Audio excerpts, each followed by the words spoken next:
আর ফিরহাদ হাকিমের পুরো নগর উন্নয়ন দপ্তরের অধীনে নয়, এবার থেকে রাজ্য সরকারের অন্যতম পরিকাঠামো উন্নয়ন সংস্থা হিডকো চলে এলো মুখ্যমন্ত্রীর অধীনে। মুখ্যমন্ত্রীর অধীনে থাকা কর্মীবর্গ প্রশাসনিক সংস্কার দপ্তরের আওতায় নিয়ে আসা হলো হিডকোকে।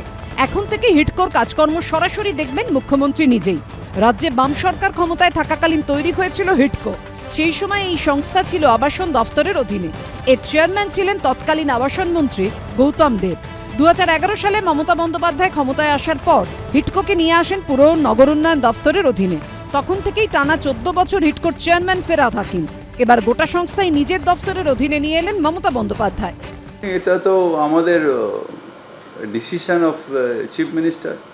যতদিন উনি আমাকে এটা দায়িত্ব দিয়েছিলেন, এখন উনি দায়িত্বটা নিয়ে নিয়েছেন। এটার মধ্যে গুঞ্জনের কি আছে? নিশ্চয়ই ওনার কিছু মাথায় প্ল্যান আছে, সেই জন্য উনি করেছেন। এটার মধ্যে কিছু নেওয়া দেওয়া, সাইট করা বা এসব কোনো ব্যাপার নেই, কারণ আমার হাতে এখনও অনেক জায়গায় যা কাজ আছে যথেষ্ট আছে।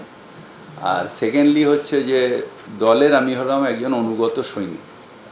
দল যে কাজটাই আমায় দেবে, বিশেষ করে আমার নেত্রী মমতা ব্যানার্জি যে কাজটাই দেবে, সেই কাজটা আমি মাথা পেতে নেব। অবি হাকিমকে তো মেয়র পদ থেকে সবার আগে সরানো দরকার। হিডকোর চেয়ারম্যান পদ থেকে সরিয়েছে, যার জন্য মুখ্যমন্ত্রীকে আমরা ধন্যবাদ জানাচ্ছি।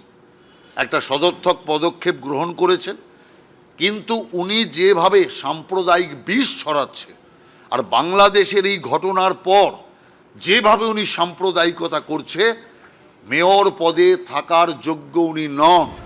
2019 সালে দীঘায় পুরীর মন্দিরের আদলে জগন্নাথ মন্দির তৈরির কথা ঘোষণা করেন মুখ্যমন্ত্রী। 2022 সালের মে মাসে মন্দির তৈরির কাজ শুরু করে হিডকো। অক্ষয় তৃতীয়ার দিন যে মন্দিরের উদ্বোধন হতে চলেছে, এই প্রেক্ষাপটে ফিরহাদ হাকিমের দফতরের অধীনে থাকা হিডকোকে নিজের হাতে নিলেন মুখ্যমন্ত্রী। আশাবুল হোসেন, শিবাশিস মৌলিক ও অনির্বাণ বিশ্বাসের রিপোর্ট, এবিপি আনন্দ।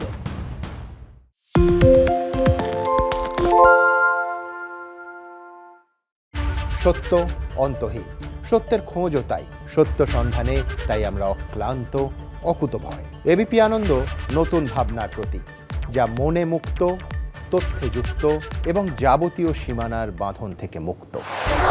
সীমা না শব্দটির মধ্যে লুকিয়ে আছে মানা শব্দটি, যেন চোখ রাঙানি এক অদৃশ্য বেড়াজাল, যা আটকে রাখে আমাদের এক ছোট্ট গণ্ডির মধ্যে। একমাত্র সঠিক খবরই গড়ে তুলবে এক মুক্ত সমাজ।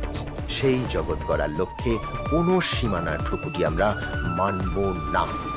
এবিপি আনন্দ এগিয়ে থাকে, এগিয়ে রাখে। আরে চাটা দে। এই আমার একটা চা দেন। কি হলো আমারটা? বাংলা পক্ষপাত চায় না, বাংলা খবর চায়। বাংলা খবর, বাংলার খবর। শুনতে পাচ্ছি না, বল না। আরে 10 টাকাটা ব্যাপার নয়, আজকে 40 টাকা দিচ্ছি, কারণ 40 টাকা। বাংলা গলাবাজি চায় না, বাংলা খবর চায়।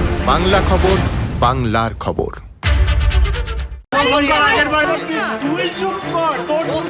বাংলা ঝামেলা চায় না, বাংলা খবর চায়। বাংলা খবর, বাংলার খবর। বাংলা চেঁচামেচি চায় না, বাংলা খবর চায়। বাংলা খবর, বাংলার খবর।